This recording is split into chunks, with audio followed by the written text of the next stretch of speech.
네, 할렐루야. 주님의 이름으로 사랑하고 축복합니다.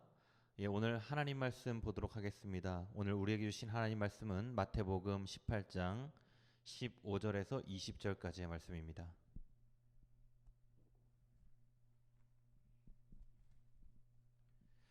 마태복음 18장 15절에서 20절까지의 말씀을 제가 봉독해 드리도록 하겠습니다. 내 형제가 죄를 범하거든 가서 너와 그 사람과만 상대하여 권고하라. 만일 들으면 내가 내 형제를 얻은 것이요, 만일 듣지 않거든 한두 사람을 데리고 가서 두세 증인의 입으로 말마다 확증하게 하라. 만일 그들의 말도 듣지 않거든 교회에 말하고, 교회의 말도 듣지 않거든 이방인과 세리와 같이 여기라.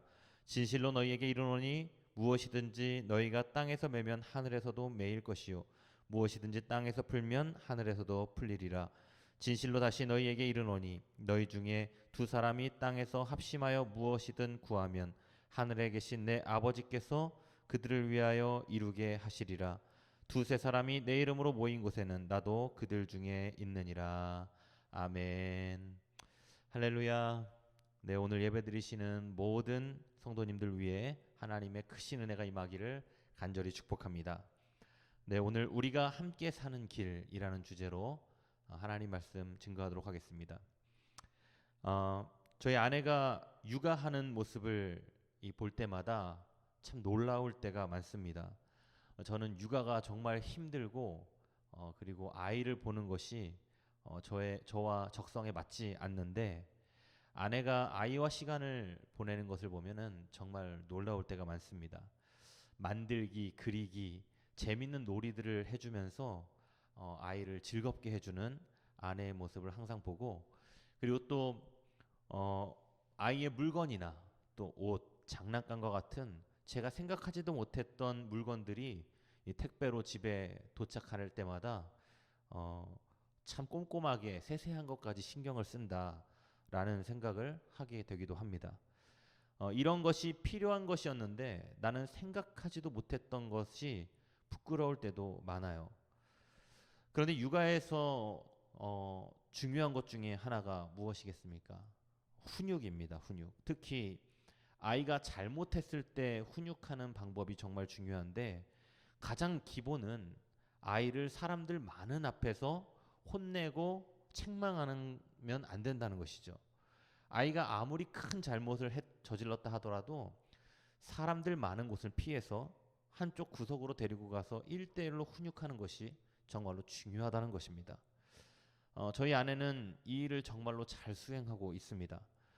우리 그리스도인들은 신앙생활하면서 주변에 있는 성도나 형제들의 잘못을 보고 어떻게 대처해야 하는지에 대해 잘 모르는 경우가 너무나도 많습니다. 정죄하면 안 된다고 해서 대부분 누군가의 실수나 잘못을 보고 못 본 척하거나 뒤에서 그 사람의 잘못을 이야기하거나 이런 식으로 대처하게 됩니다. 이것은 다른 사람의 잘못을 보았을 때 어떻게 대처해야 하는지에 대한 무지 때문에 그런 것입니다. 때로는 이것을 당사자에게 말하게 되면 정죄하는 것이 아닐까? 그래서 망설이게 되고, 말하려고 하자니 나도 큰 죄인인데 어떻게 내가 저 사람을 책망할 수 있겠어? 라고 판단하여서 말 못하는 경우도 있습니다. 그런데 오늘 본문의 말씀은 죄를 지은 성도를 봤을 때, 죄를 지은 동역자의 모습을 알게 되었을 때 어떻게 대처해야 하는지에 대해 말씀하고 있습니다. 우리의 형제가 죄를 범한 것을 알게 되었을 때 우리는 어떠한 태도를 취해야 하는가? 가서 너와 그 사람 단둘이 있는 자리에서 권고하라 라고 오늘 본문 말씀에 되어 있죠. 오늘 권고하다라는 말의 어원적 의미는 노출시키다, 빛으로 가져오다 라는 뜻이 있습니다. 이 말은 죄를 지적하여서 회개에 이르게 하라는 것입니다. 많은 사람들이 기독교는 사랑의 종교라고 말하면서 주변 사람들이 어떤 잘못을 하더라도 사랑으로 덮어주고 용서하라고 말합니다. 그런데 여러분, 진정한 사랑은 그런 것이 아닙니다. 모른 척하고 묵인하고 관심을 갖지 않고 어떻게 이것을 진정한 사랑이라고 말할 수가 있겠습니까? 우리가 진정으로 형제를 사랑한다면 형제의 잘못을 지적할 줄 알아야 하는 것입니다. 그런데 그 잘못을 지적하는 방법이 그 사람의 잘못을 사람들에게 알리고 사회적으로 망신을 주고 매장시키라는 것이 아니죠. 죄를 깨닫게 하고 회개할 수 있도록 그 사람을 단둘이 권고하라는 것입니다. 누가복음에서는 이것에 대해서 더 엄격하게 표현하고 있는데 누가복음 17장 3절의 말씀을 보면 형제의 죄에 대해서 꾸짖으라, 책망하라라고 표현하고 있습니다. 우리 주변에 믿음의 사람들이 죄를 범하거든 찾아가서 그의 죄를 드러내고 말해야 한다는 것입니다. 마냥 덮어두고 숨겨두게 되면 죄가 죄를 낳게 되고 나중에는 도저히 헤어나올 수 없을 정도의 지경이 되기 때문인 것이죠. 이 말씀을 보다 보니까 다윗과 나단 선지자의 이야기가 생각이 났습니다. 다윗이 이제 통일왕국을 이루고 왕권이 어느 정도 안정되고 평안했던 어느 날 다윗이 밤중에 잠을 자다 말고 밖으로 나와서 이 하늘을 바라보며 왕궁을 이렇게 보게 됩니다. 왕궁을 둘러보던 중에 아름다운 밧세바라는 여인에게 다윗이 반하게 되죠. 사실은 여기서부터 죄가 시작되고 있는 것입니다. 다윗이 잠을 자야 하는 밤중에 잠을 자지 않고 있다는 것은 이미 자기 자신의 삶의 패턴 자체가 무너져 있다는 것을 알 수 있는 것이죠. 그렇게 자기 관리가 안 되고 있을 때 밧세바를 불러서 동침하게 되었는데 이 밧세바가 바로 자신의 충성스러운 부하 우리아의 아내였던 것입니다. 당시 우리아는 전쟁터에 나가서 적들과 싸우고 있는 장수였습니다. 여기서 다윗이 얼마나 비열하고 나쁜 사람인지를 우리는 알 수 있죠. 충성스러운 자기 자신의 신하는 전쟁터에서 목숨 걸고 싸우는 동안 자신은 그 신하의 아내와 동침을 한 것입니다. 여러분, 이 모습을 봤을 때 정말로 다윗이 하나님께 그토록 소망하고 하나님께 기도하고 그리고 하나님께 합한 사람이라고 불리는 그런 사람이 맞는가? 라는 생각이 들 정도로 정말로 비열하고 나쁜 사람으로 보입니다. 이때부터 다윗은 정말 판단력을 잃어버린 것 같습니다. 보통 다윗이라면 이런 일이 생기게 되면 하나님 앞에서 회개하는 사람인데 이때 다윗은 자기 자신의 잘못을 덮으려 합니다. 그래서 전쟁 중인 우리아를 불러들여서 자기 자신의 잘못을 감추려고 아내와 동침을 하게 하죠.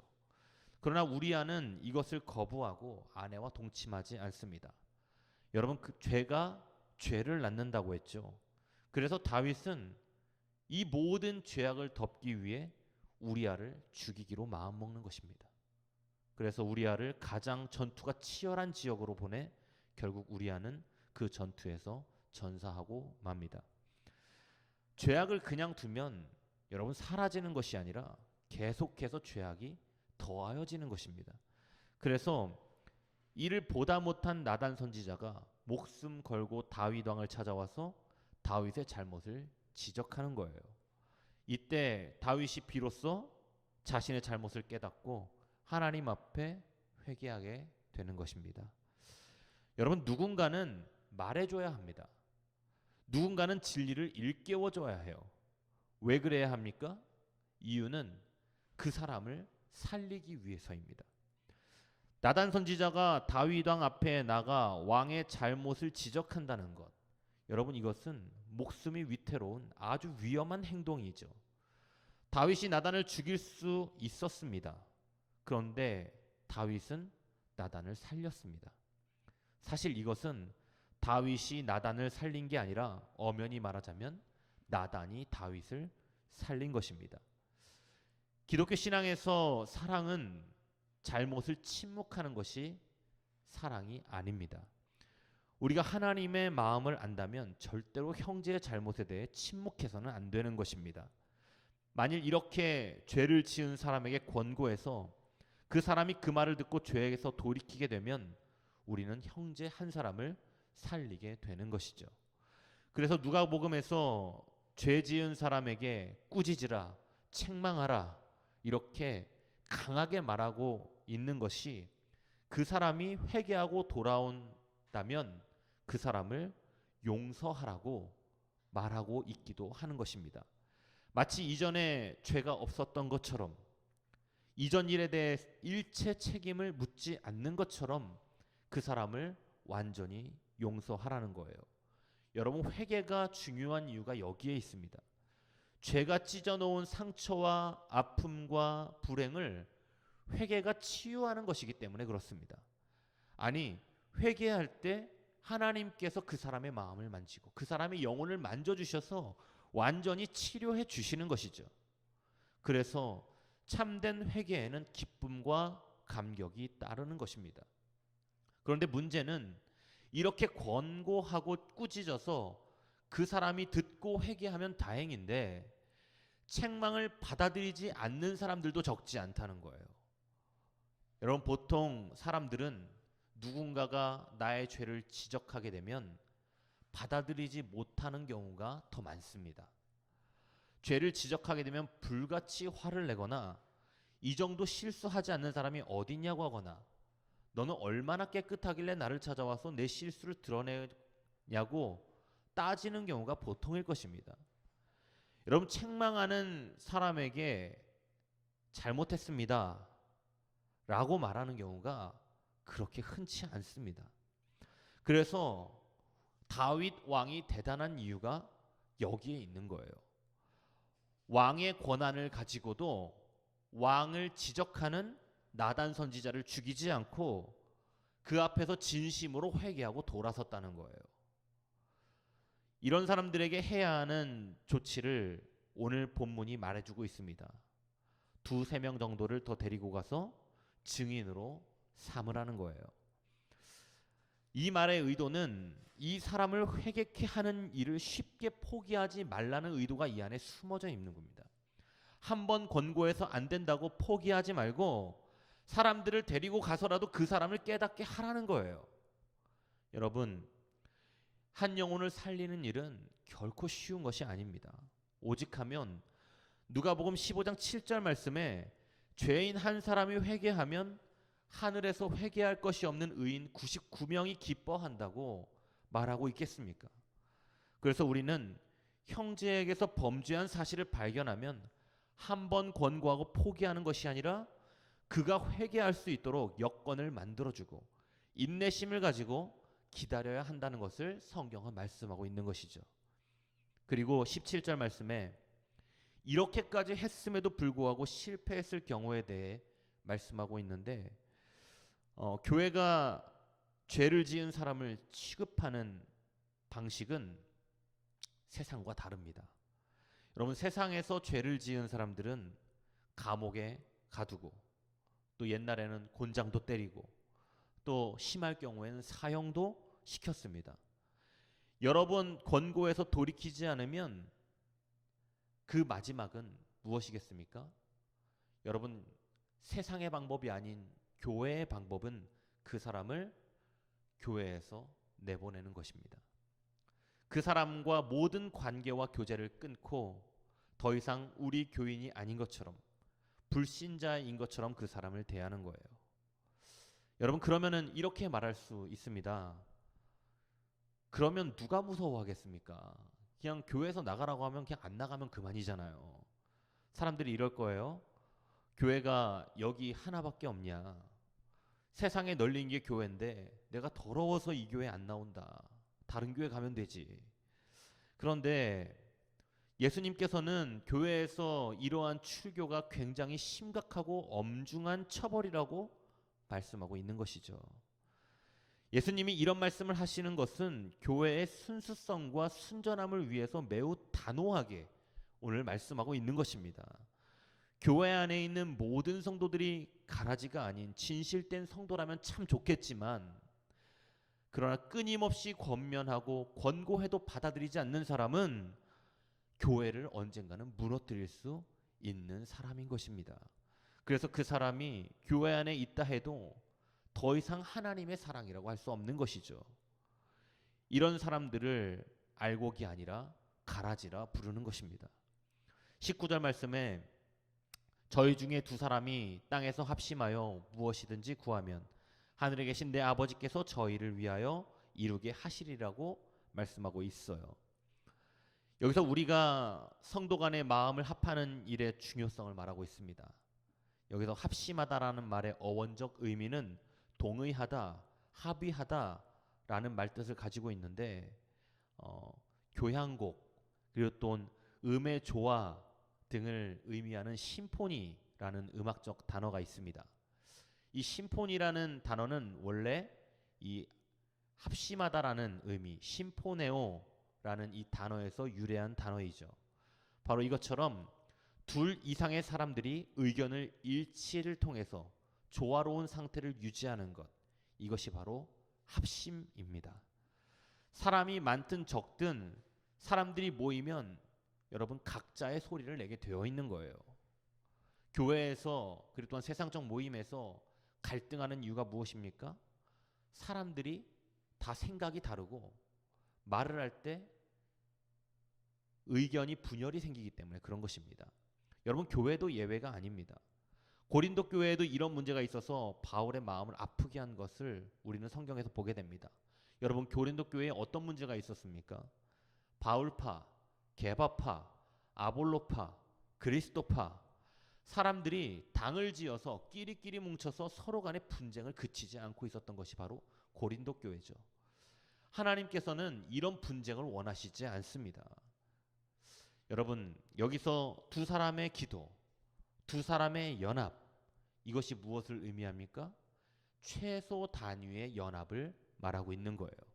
적어도 두 사람이 세 사람이 합심하여 기도하면 하나님께서 그들 중에 계시겠다는 거예요. 오늘 이 모든 문맥상으로 본다면 이 말씀이 어떤 말씀이 되냐면 두세 사람이 죄인에게 찾아가서 기도하고 권면하고 권고하고 그리고 이 권고를 무시하고도 듣지 않았을 때 이 사람을 출교하는 모든 과정 속에서 결정하는 그 모든 결과를 그리스도께서 친히 그 중에 함께 계시겠다는 뜻을 내포하고 있는 것입니다. 그래서 이러한 결정을 하거나 이러한 결정을 받아들여야 하는 사람들은 중대한 책무와 의무를 가져야 하는 것이죠. 왜냐하면 이 두세 사람이 모이는 이러한 자리에도 주님의 이름으로 모인 것이기 때문에 그렇습니다. 마지막 20절 말씀에 두세 사람이 내 이름으로 모인 곳에는 나도 그들 중에 있느니라. 내 이름으로, 이 말은 내 이름 안에서 라는 말의 뜻을 갖고 있죠. 그리스도로 고백하는 사람 두세 사람이 그리스도의 이름 안에서 모인다면 그리고 그 안에서 예수의 가르침과 뜻을 서로 나눈다면 그리고 그 안에서 서로 사랑하며 연합하기를 열망하는 것, 그런 사람들 사이에 나도 그들 중에 있겠다는 거예요. 바울은 고린도 교회에 있었던 예를 들어 가르치고 있습니다. 고린도전서 5장 4절과 5절 말씀에 주 예수의 이름으로 너희가 내 영과 함께 모여서 우리 주 예수의 능력으로 이런 자를 사단에게 내어 주었으니 이는 육신은 멸하고 영은 주 예수의 날에 구원을 얻게 하려 함이라. 아멘. 오늘 말하고 있는 권고도 받아들이지 않고 회개도 하지 않는 사람을 사단에게 내어 주었다고 말씀하고 있는 것입니다. 여러분 교회 밖은 세상은 공중 권세 잡은 자가 지배하는 곳입니다. 교회에서 내어보낸 것을 가리켜 사단에게 내어 주었다고 하는 말은 교회에서 쫓겨난다는 것이, 교회를 떠난다는 것이 이렇게 심각한 일임을 오늘 성경은 말씀하고 있는 것이죠. 교회 안 나가니까 이제 편하구나. 내가 어떻게 살든 간섭할 사람 없으니 좋구나. 여러분 이렇게 간단하게 생각할 문제가 아니라는 것입니다. 교회를 떠나는 순간부터 이제 사단의 지배를 받게 되는 것입니다. 하나님을 떠나는 순간부터 사단으로부터 나를 지켜줄 보호막이 사라지게 되는 것입니다. 끝까지 죄를 고집하고 회개하지 않는 완악하고 거짓된 자를 교회에 계속 머물게 할 수 없어.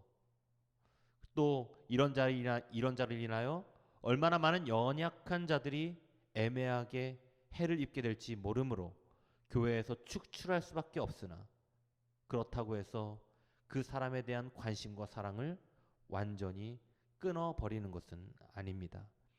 이제 교회 밖 사단의 지배 영역으로 쫓겨나는 그가 이런 어려움을 통하여 오히려 회개하기를 바라며, 그리하여 그 마지막은 그가 살게 되는 것을 바라는 것. 결국 마지막 날에 그가 구원받기를 바라는 것. 그것 때문에 이런 행위를 하게 되는 것입니다.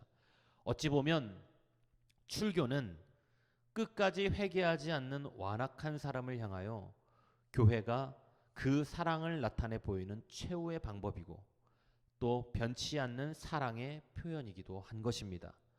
그리고 마지막 순간까지 포기하지 않고 회개의 가능성을 열어두기도 하는 것입니다. 사랑하는 성도 여러분, 우리는 우리 형제의 범죄를 보게 되었을 때 우리는 두 가지 생각을 해야 합니다. 첫 번째는 나도 그와 같이 될 수 있는 연약한 존재이다. 그리고 또 하나는 죄악에 빠진 형제의 범죄가 나와 무관하지 않다. 그래서 책임감을 가지고 권고하고 돌이키게 해야 한다는 것입니다. 이것은 정죄가 아니라 그 사람을 향한 사랑인 것입니다. 교회는 운명을 같이 해야 하는 공동체입니다. 서로 비난하거나 외면해서는 안 되는 것입니다. 우리는 함께 살아가고 함께 두 손 붙잡고 끝까지 하늘나라 동행하는 동역자들입니다. 우리가 나를 지키는 길은, 그리고 우리의 형제를 지키는 길은 모두 함께 다 함께 손을 잡고 걸어가며 서로를 지켜주는 것입니다. 모든 세계로교회 성도님들이 그렇게 하나가 되어서 서로가 서로를 권면하며 권고하며 때로는 책망하며 주님만 따라갈 수 있도록 서로가 서로를 지켜주는 모든 세계로교회 성도님 되시기를 간절히 축복합니다. 이번 한 주간도 그리스도의 이름으로 승리하시는 모든 세계로교회 성도들 되시기를 간절히 축원합니다. 기도하겠습니다. 살아계신 하나님 감사합니다. 우리는 연약하고 부족하여서 우리의 힘만으로는 이 세상 살아가기가 하나님 버겁고, 그리고 또한 내가 나를 지킬 수 없는 존재라 주님께서 우리에게 동역자들을 붙여주시고 우리에게 형제들과 함께 연합하고 합심하여 나아가기를 원하시는 하나님이신 줄로 믿습니다. 하나님 나라 갈 때까지 우리가 서로 손붙들고 힘을 합하여 이 세상 잘 헤쳐나갈 수 있도록 인도하여 주시고, 서로가 서로의 신앙과 믿음을 지켜주는 아름답고 존귀한 교인들이 될 수 있도록 주여 함께하여 주시옵소서. 지금은 우리를 사랑하셔서 십자가에 못 박혀 죽으시고 부활하신 예수 그리스도의 은혜와 하나님 아버지의 끝이 없으시고 한이 없으신 사랑하심과 보혜사 성령님의 감화 감동하심과 교통하시는 역사하심이 오늘 예배드리는 세계로교회 성도님들 한 사람 한 사람 머리머리 위에, 이들의 가정 위에, 이들의 직장 위에, 이들의 모든 기업 위에 이제로부터 영원토록 함께 하시기를 간절히 축원하옵나이다. 아멘.